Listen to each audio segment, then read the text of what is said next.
안녕하십니까. 네. 연세사랑병원에서 고관절과 무릎관절 진료를 받고 있는 정형외과 전문의 서동석입니다. 요즘에 어떤 비뇨기과 전문의 되게 방송을 재미있게 저도 계속 보게 되더라고요.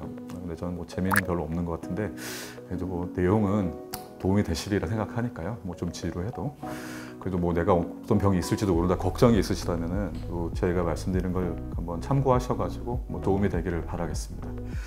네, 오늘은 주로 고관절, 인공관절에 대해서 한번 말씀을 드려보려고 해요. 고관절에서도 이제 인공관절을 하는 경우가 있는데 원인 질환 중에 가장 흔한 것은 퇴행성 관절염과 대퇴골두 무혈성 괴사입니다. 퇴행성 관절염은 무릎과 비슷하게 생각하시면 돼요. 연골이 역시 3~4mm 두께로 덮여 있는데 그게 차츰 닳아가면서 그래서 관절이 이제 서로 뼈끼리 맞부딪히게 되는 정도까지 닳았으면 이제 말기라고 하는 것이고. 아니 근데 그렇다면은 언제 그러면은 수술을 해야 되냐 이런 거죠. 한마디로 딱 말할 수 있어요. 약물 치료 이런 여타 치료를 했는데 효과가 없고 나 이대로 진짜 못 살겠다. 아파 죽겠다 진짜. 나 이대로 못 살아. 불행해. 그때가 때인 겁니다. 나이가 사실 기준이 되는 건 아니에요. 근데 이제 고관절 관절염도 그렇고 좀 이따 말씀드린 무혈성 괴사 보통 발생 연령이 젊어요. 무릎 인공 관절염에 비해서는 연령대의 기준을 특별히 놔두기보다는요. 삶의 질이 나빠져서 나 이대로 살 수가 없을 정도로 다른 치료가 효과가 없을 때가 때인 것입니다. 또 대표적인 질환 하나 더 있다고 그랬죠. 무혈성 괴사라고. 그게 한국에서 아까 흔하다고 말씀드렸는데 왜 흔하냐면은 대표적인 이유 중에 하나가 과도한 음주가 있습니다.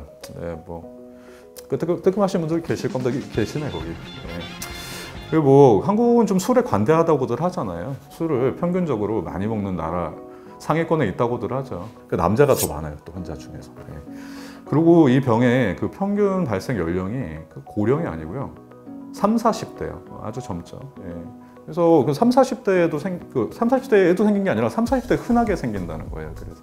근데 이제 이 병이 어떠냐면은 관절염에서는 좀 공격적으로 진행하는 편이에요. 그래서 혈액순환을 차단해서 이미 뼈는 죽은 거예요. 그래서. 근데 이제는 그러면 죽은 뼈가 어쨌든 원래는 단단하니까 그 단단한 게 유지가 되고 있다면 이제 버티고 이제 가벼운 치료 일단 지내볼 수 있는데, 근데 그럴 수 있는데 사실은 조기 진단은 어렵습니다. 왜냐면 환자들 일단 병원에 안 와요. 별로 안 아프니까. 그래서 보통은 이미 중간을 넘어서고 있을 시점에 병원을 찾게 되는 경우가 많아요. 버틸 때까지 버틴 거지 뼈는 보통 무너지게 돼요. 통상적으로는. 아주 다행히 사이즈가 작아서 안 무너지고 버티는 경우도 있지만 드물고요.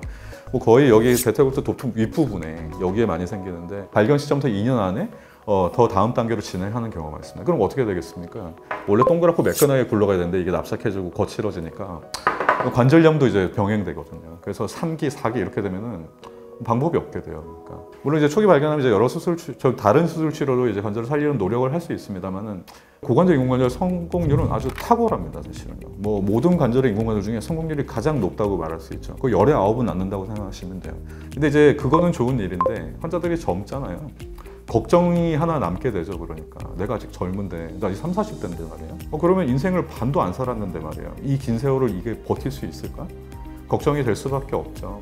그런데 그런 걱정들이 있기 때문에 계속 의학은 발전하고 있고 인공관절도 발전하고 있지 않겠어요.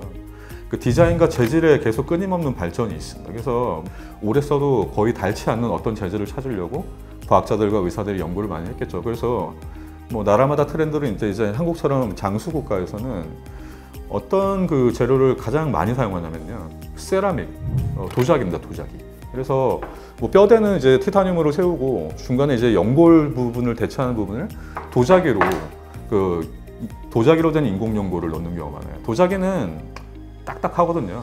깨질 수는 있다 하더라도 잘 안 닳습니다. 그래서 정말 이제 30대 분들 해도 사실은 높은 확률로요. 거의 한 40대라고 해요. 그렇다고 해서 거의 한 80% 확률로 평생 쓰게 될 거라는 거죠.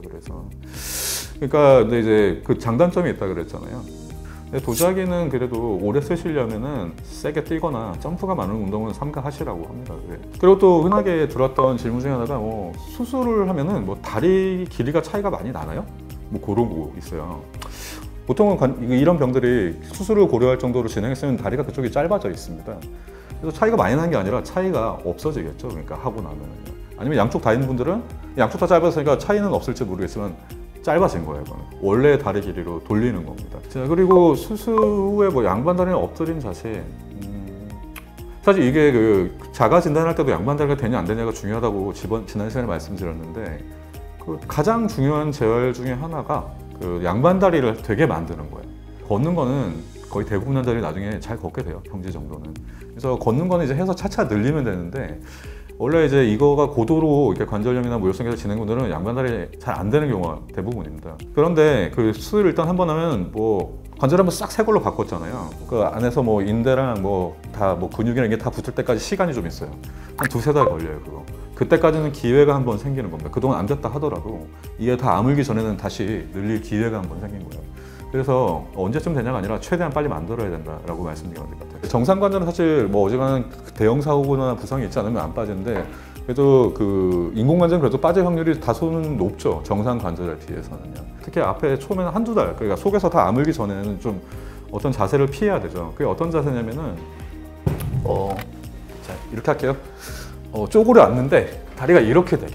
예.